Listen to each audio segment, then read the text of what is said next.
नमस्कार. प्रश्नोत्तरांच्या पुढच्या व्हिडिओत आपलं स्वागत आहे. पहिला प्रश्न आहे, एखाद्या दाव्यामध्ये तुमच्या मनाविरुद्ध तुम्हाला प्रतिवादी केलं असेल तर काय करायचं?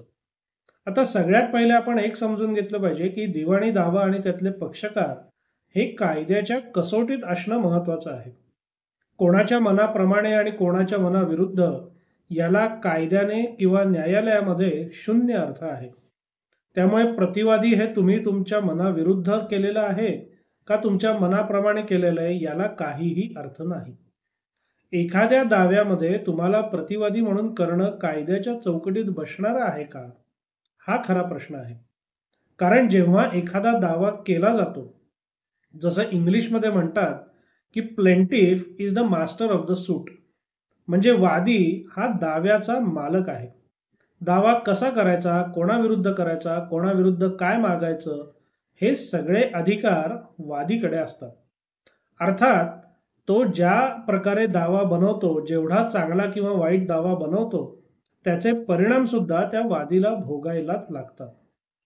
म्हणून जेव्हा तुम्हाला एखाद्या दाव्यामध्ये प्रतिवादी करण्यात येतं आणि तुम्हाला प्रतिवादी करणं कायद्याच्या चौकटीत बसणारं असेल तर आपल्याला त्या दाव्यामध्ये प्रतिवादी म्हणून राहावंच लागेल. आता त्या दाव्याच्या कामकाजात तुम्ही सामील व्हायचं किंवा नाही हा वेगळा मुद्दा आहे. ते ऐच्छिक आहे. परत आपण जो निर्णय करू त्याचे परिणाम आपल्याला भोगायला लागतील. म्हणजे तुम्ही समजा हजरच नाही राहिलात आणि दावा एकतर्फी तुमच्या विरुद्ध चालून निकाल झाला तर त्या निकालाचे परिणाम तुम्हाला भोगायला लागतील. पण काही वेळेला एखाद्या पक्षकाराला केवळ फॉर्मल पार्टी म्हणून, म्हणजे करायला पाहिजे म्हणून पक्षकार केलेलं असतं, त्याच्या विरोधात काही मागणी नसते. असं जर असेल की तुम्हाला फक्त तांत्रिक कारणाकरता प्रतिवादी केलंय, प्रत्यक्षात तुमच्याकडनं किंवा तुमच्या विरोधात वादीची काहीही मागणी नाही, तर अशा वेळेला तुम्ही त्या दाव्याच्या कामकाजात सहभागी नाही झालात तरी चालू शकेल. अर्थात हा काही थंब रूल नाहीये आणि हे एवढं साधं सोपं सुद्धा नाहीये. म्हणून दाव्यामध्ये सामील व्हायचं किंवा नाही व्हायचं याचा निर्णय तुमचे कायदेशीर सल्लागार किंवा वकील यांच्या मार्गदर्शनाखालीच घ्या. तो दावा वाचून त्याच्यामध्ये सामील होणं गरजेचं आहे किंवा नाही याचा अभ्यास करून मगच तो निर्णय घ्या, जेणेकरून तो निर्णय आपल्या अंगाशी येऊ नये. पुढचा प्रश्न आहे, स्वकष्टार्जित मालमत्तेचं वाटप आणि त्यातला हिस्सा. आता स्वकष्टार्जित मालमत्ता असं म्हटलं की त्या मालमत्तेच्या मालकाला त्या मालमत्तेसंदर्भात संपूर्ण अधिकार असतात. मग समजा त्या मालकाने त्याच्या हयातीत त्या मालमत्तेचं वाटप केलं आणि त्या वाटपामध्ये कोणाला हिस्सा डावलला तर त्याला दाद मागता येते का? तर निश्चितच नाही. कारण एखादी मालमत्ता जेव्हा एखाद्या व्यक्तीची स्वकष्टार्जित मालमत्ता आहे आणि तो हयात आहे, तोवर त्या मालमत्तेमध्ये कोणालाही कोणत्याही प्रकारचा हक्क किंवा हिस्सा मागता येत नाही. तुम्हाला दिला तर ठीक आहे, नाही दिला तरी सुद्धा तुम्ही त्याच्यावर हरकत घेऊ शकत नाही किंवा अशा घेतलेल्या हरकतेला यश येण्याची शक्यता ही अत्यंत कमी, जवळजवळ शून्य अशी असते. पुढचा प्रश्न आहे, स्वकष्टार्जित मालमत्ता असेल, सामायिक मालमत्ता असेल तर त्याचं हक्कसोड करता येतं का? आता या प्रश्नामध्ये स्वकष्टार्जित आणि सामायिक या दोन्ही गोष्टींचा आपल्याला विचार करायला लागतो.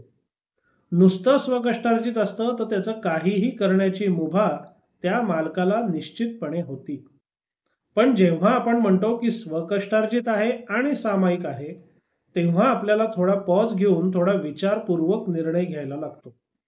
कारण बरेचदा काय होतं, जेव्हा स्वकष्टार्जित सामायिक मालमत्ता असते ती बहुतांश वेळेला जेव्हा खरेदी खताने घेतली जाते तेव्हा त्या खरेदी खतामध्ये याच्यात कुठला हिस्सा कोणाचा किंवा कुठल्या बाजूचं क्षेत्र कोणाचं असं लिहिण्याची प्रथा नाही.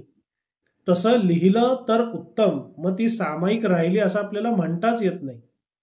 पण जर ती सामायिक असेल म्हणजे त्याच्यात नक्की कोणाचा किती हिस्सा आणि त्या हिस्साचं भौगोलिक स्थान हे जर निश्चित होत नसेल तर अशा मालमत्तेची विक्री करताना आपल्याला काळजी घ्यायला लागते. कारण जोवर एखाद्या मालमत्तेचं सरसनिरस वाटप होत नाही तोवर त्या मालमत्तेतल्या सहहिस्सेदारांचा हक्क आणि हिस्सा नक्की किती आणि तो कुठे याचं कायदेशीर किंवा ठोस उत्तर मिळालेलं नसतं. साहजिकच अशा परिस्थितीत जर तुम्हाला ती मालमत्ता विकायची असेल तर उरलेल्या सहहिस्सेदारांच्या संमतीने असा व्यवहार केलेला कधीही चांगला. शक्यतोवर सगळ्यात पहिलं प्राधान्य आपण सहहिस्सेदारालाच द्यावं. म्हणजे त्यानेच जर आपला त्या मालमत्तेतला सामायिक हक्क विकत घेतला तर उत्तम.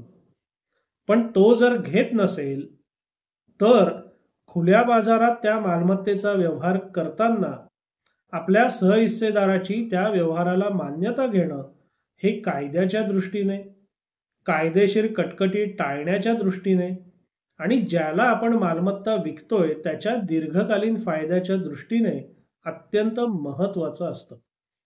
सामायिक अविभाजित मालमत्ता विकताच येत नाही किंवा हक्कसोड करताच येत नाही असं नाही, पण ते करताना वर सांगितलेल्या गोष्टींचं आपण पथ्य पाळलं तर ते आपल्या अधिक फायद्याचं ठरतं. एवढंच. धन्यवाद.